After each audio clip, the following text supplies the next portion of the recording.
sports news now. Ayotunde Balogun is standing by.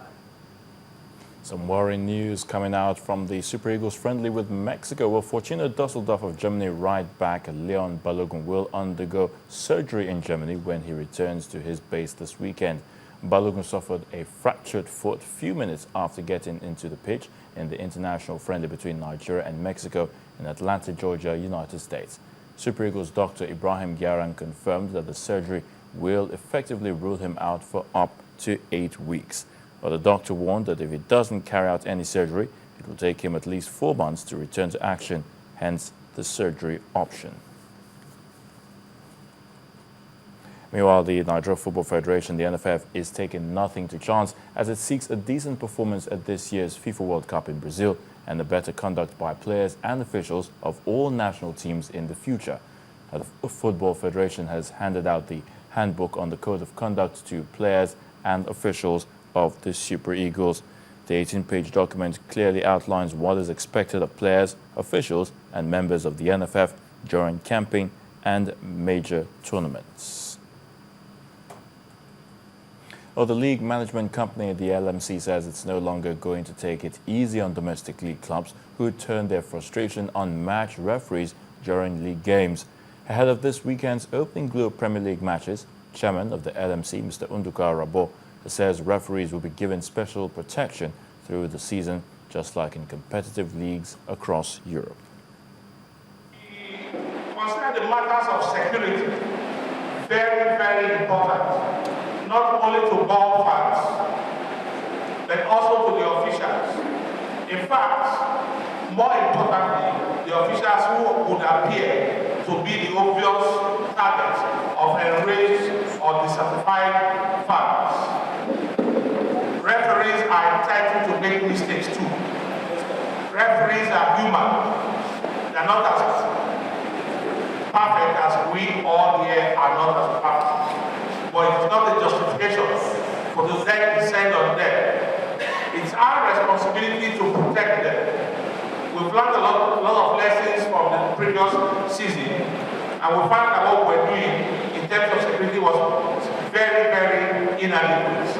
We have been thought in that direction, and we've been talking about it. If you've been following the league, you will know the different plans we have. Let's see.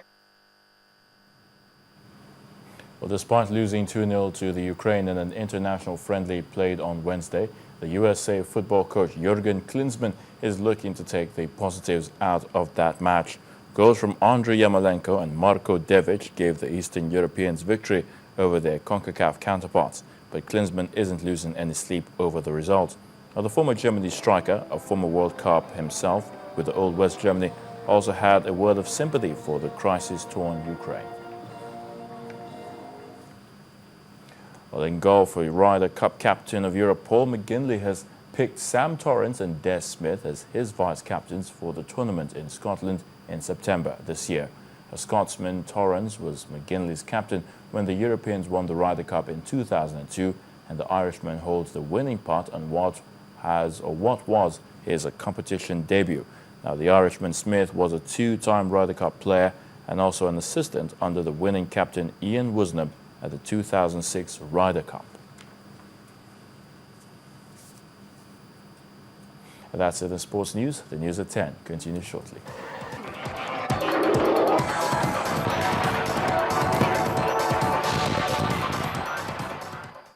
Unveiling the new look of Guinness. Discover a colorful world of more. To the foreign scene now. The decision by the Crimean members of parliament to join the Russian Federation has been condemned by Western powers, and reactions from the EU, Britain and the US have boiled down to the leveling of sanctions against Ukraine and Russia. While the EU is suspending talks with Moscow, Britain says the situation remains highly precarious as the slightest miscalculation could lead to and spiral out of control. Amarachi Ubani has a summary of the day's top stories on the foreign scene. Announcement about the Parliament's decision came just as EU leaders were meeting in Brussels to discuss how to respond to Russia's troop deployment in Ukraine. The Crimean Parliament resolved to enter into the Russian Federation with the rights of a subject of the Russian Federation. It said it had asked the Russian President Vladimir Putin to start the procedure. Meanwhile, the United States is considering issuing visa restrictions on a number of Ukrainian and Russian officials and individuals to deny visas to those responsible for or complicit in threatening the sovereignty and territorial integrity of Ukraine. Here in Africa, at day 4 of the Oscar Pistorius murder trial, the defense counsel was able to put to the stand a witness who said he found the South African athlete praying over Reeva Steenkamp's body as she lay dying. Johan Stepp said he saw Mr. Pistorius crying all the time and praying to God to please let her live. The double amputee denies intentionally killing his late girlfriend, saying he mistook her for an intruder. Meanwhile, son of former Libyan leader Muammar Gaddafi has been extradited from Niger and is now held in custody in Tripoli. Ziadi Gaddafi is accused of shooting protesters and other crimes committed during his father's rule. The 40-year-old is best known for a brief career in Italian football, as well as his playboy lifestyle. Finally, 5 African soldiers have been killed in a NATO airstrike in eastern Afghanistan. NATO confirmed the unfortunate incident and said it was investigating the circumstances behind the attack. Although airstrikes have inadvertently killed civilians in the past, sometimes because Taliban fighters seek shelter in residential areas, it is rare for Afghan soldiers to die in the course of such raids. Those were the day's major headlines. Back to you. Thank you very much, Amarachi. And the main news again.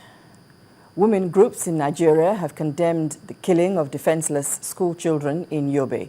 During protests across the country, the women demanded more drastic action against the Boko Haram sect. And the former Education Minister, Obi Ezekwesili, has slammed Nigeria's political class, blaming the country's woes on them. Dr. Ezekwesili, who was the keynote speaker at the APC summit in Abuja, said Nigerians are seeking for leaders with character, competence, and capacity.